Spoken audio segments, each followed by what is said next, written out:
Chapter 8. The Spotenbry of Astrobase. The Thunderpeel fleet required 81 hours to pass through the Sodek Spotenbry of portal. By the time the rearmost squadron arrived at the Spotenbry of Astrobase, Fleet 1, led by Grand Commodore Ados Raiwa, had already departed for the People's Sovereign Stellar Union sphere of influence. They were truly caught in a whirlwind of work. However, the main forces of the Thunderpeel fleet planned to stay at the Spotenbry of Astrobase for a while longer.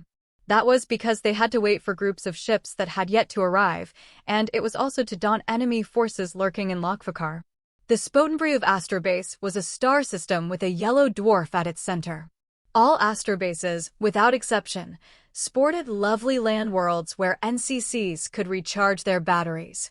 The second planet in the system, Boheme, was that land world, and the Bonthurkheimer, Astrobase headquarters, revolved around it. On the side of Boheme's orbit closer to the Sun, an elliptical band of debris had formed.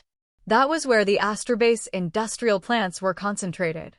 In preparation for the upcoming battles, the maintenance yard had been expanded, with antimatter fuel factories getting built one after the other. The completed fuel factories were sent to an orbital path closer to the star of Spotenbry. The majority of the Thunderpeel fleet was moored in the orbit where the fuel factories were being held. However, the flagship Klibnikek was in orbit around the planet Boheme and had come right alongside the Astrobase headquarters. In the commander's bridge of the Glagak Byrer Rodrakar, Thunderpeel fleet flagship, Klibnikek, a meeting was taking place. In addition to the fleet's leadership, the Astrobase staff officers were participating via hologram. "These are the present developments in the Wesco portal area," said the Spotenbry's information staff officer. A planar space map was projected on the floor. "It's so frustrating," thought Lafier, who stared at the Wesco portal situated at the center of the map. The Wesco portal was one of the 8 portals of Lokvakar.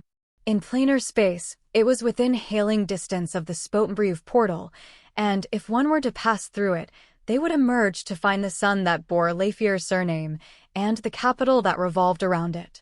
How has that bunch of boars changed the orbital city that prospered as the Empire's core for so many centuries?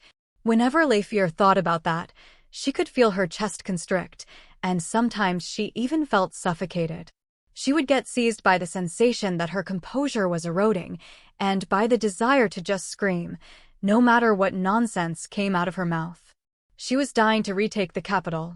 There was no way anybody without Frokraz could love and appreciate the sheer enchantment that pervaded the city. Lafier hoped against hope that the enemy at least didn't add to the destruction that marred Lokvakar after that fierce battle, but she knew they must be trying to reconstruct it in some half-cocked fashion, and not some tacky, hideous facilities were getting mixed in with the structures of Lokvakar proper. Lokvakar was Lafier's birthplace, and it wasn't just hers. The majority of kind was born there. But right now, in training Fleet 1, a generation that had never known Lokvakar was growing up. And if the Empire didn't hurry, they would become the majority. But she had to switch gears and think about something else. The mission she had been given was to invade someplace else, while staring sidelong at the entrance to Ovkind's beloved capital. The Wesco portal was surrounded by symbols that denoted the enemy. "From the looks of it, it's extremely crowded," said Lafier. "It is, ma'am," nodded the information officer. "The enemy fleet is highly active. I will draw a comparison between it and the records we have of their movements 3 years ago." Symbols and numbers danced across the floor. No words of explanation were needed. As the Thunderpeel fleet neared the Spotenbry of Astrobase, the enemy's war power kept increasing. It was clear to see that the enemy was on guard against the Empire retaking Lokvakar. Can we consider the diversion a success then? Unfortunately, we have not yet confirmed whether there are PSSU fleets in the Wesco portal area. It would be convenient for the Empire if this amassing of forces came at the expense of protecting the PSSU, but the Astrobase didn't yet know whence these troops had emerged. Their enemy was the Four Nations Alliance. The fleets could be from the United Humankind, or the Greater Alkant Republic, or the Hania Federation, or any combination thereof. "Next, the activity of the PSSU will be displayed," stated the information officer. The screen shifted to a different mode. "The quantity is increasing, but the quality is decreasing," continued the officer. You mean the number of elite troops has gone down? Asked Lafier. Yes, ma'am.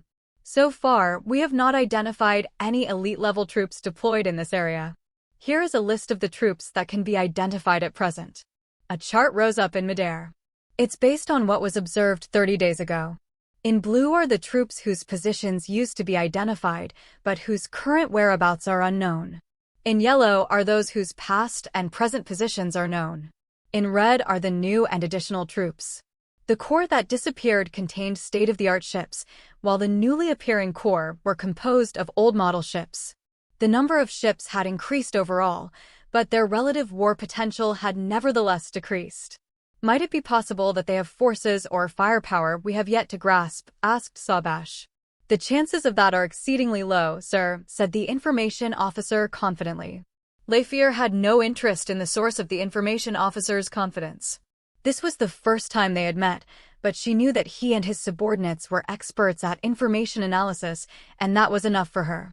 She was, however, interested in something else. Is there any intelligence as to the destination of the elite troops that disappeared? The intelligence is very indeterminate, but we believe they are amassing their forces in Habamari. It was known that the Habamari star system contained a major PSSU military base. Afterward, a back-and-forth transpired regarding the details of PSSU military deployment. The Thunderpeel fleet asked all the questions, the Astro base replied to them, and so the discussion wiled on. That clears up all of our questions, said Sabash. Good work, team, she told the Kasariak Chimer, Astro base staff officers. The Astro base officers' holograms bowed and vanished. It doesn't look as though the plan of operations will need to undergo any major changes, said Sabash. I suppose our sights are set on Habamari first, said Lafier. Yes, ma'am. We will, if possible, exterminate the enemy's main forces and break their will to continue fighting.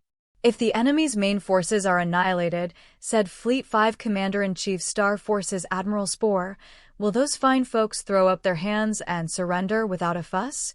With the exception of Fleet 1 Commander-in-Chief Grand Commodore Ados Raiwa, who had already left the astrobase, the commanders-in-chief of Fleets 2, 4, and 5 and their respective chiefs of staff participated in the meeting.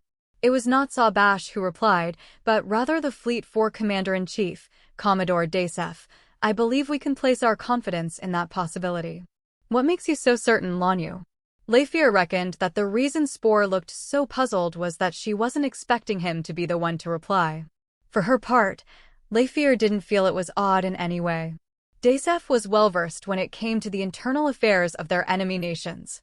Though the fleet had officers in charge of information regarding the enemy military, it didn't have anyone whose mission it was to know information that was a rung higher, which was to say, the enemy nation's politics, economic systems, and societal structures.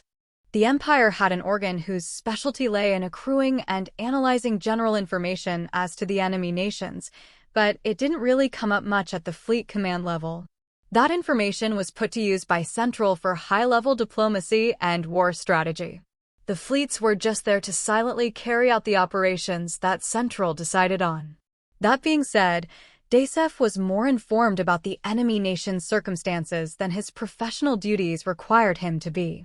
It was apparently a subject of some fascination to him, and he seemed to adore talking about it. Lafier hadn't worked with him for very long at all, but she was painfully aware of that tendency of his. It can be said that among our enemies, the PSSU structure is the closest to the Empire's.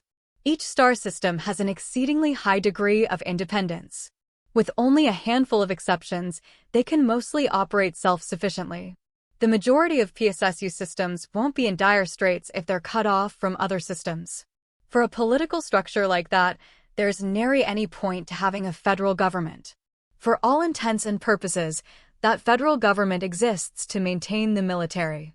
The functionaries of the federal government are predominantly composed of military personnel. If the military fell to ruin, the federal government would lose its sole purpose. I seem to recall it not being a military regime, said Spore. The PSSU budget appears to rely on contributions from each individual star system's government, so they can't defy the decisions made by the legislative bodies. Interestingly enough, military service running down family lines is prohibited there. If either parent is military personnel, they can't enlist. To be exact, the children of federal government officials can't become federal government officials themselves. In that regard, they're very different from the Empire. How interesting, said Spore, though it couldn't be clearer that was just a polite but perfunctory interjection. As such, all of the officers of the enemy military come from non-military families, he continued. If Spore's thinly veiled disinterest bothered him, he certainly didn't show it. And those families live on land worlds. They're the ones who work every day and pay for the war funds. It's a bizarre relationship, in a way. Sometimes I find myself thinking of their fleets as a beast kept on a leash. Bearing their history in mind, I feel as though that beast is lurking somewhere out of sight, just waiting for a blink-and-it's-gone window of opportunity to bite our windpipe. You put it very poetically, Lanyu. The problem is there's more than one beast protecting the PSSU. We have determined that too is nothing to be concerned over. The PSSU borders our empire, the Hania Federation, and the United Humankind, but we have the corridor connecting it and the UH almost entirely blockaded. Any large-scale fleet movement there is next to impossible.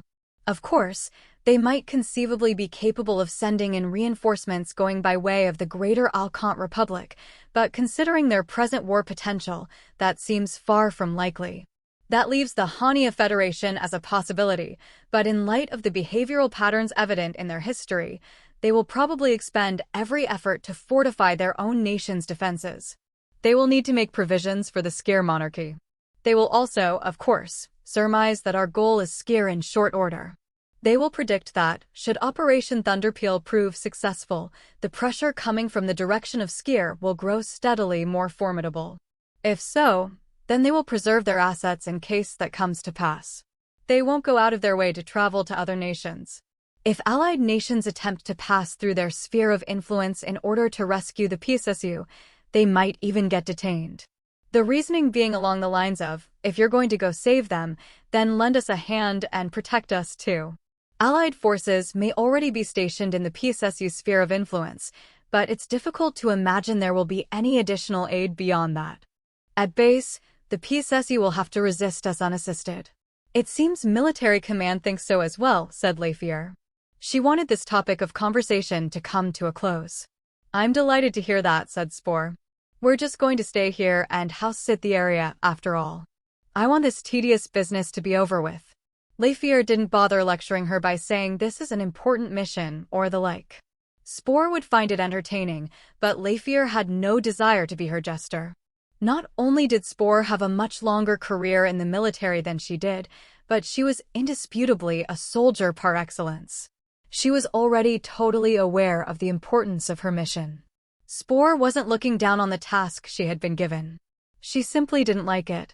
Besides, Spore wasn't the only one who wanted to get this operation over with quickly. Leifier did too. If they managed to subjugate the PSSU, then for the next operation, they could make a case to be sent to the Lokvakar they so longed to retake. They had to be more than just fast, of course. They had to fulfill the objectives of the operation with minimal damage to the fleet. Can the strategy be revised in 6 hours' time? Asked Leifier. Yes, ma'am, nodded Sabash. Are there any changes to the orders given to Fleet 1? No, ma'am. Then no one will mind if the sortie is launched as scheduled. No, ma'am. In that case, said Leifier, rising to her feet, there's no need to prolong this meeting. I thank you all for your hard work. Now everyone resume preparing for the attack. The soldiers and personnel there also stood up and saluted.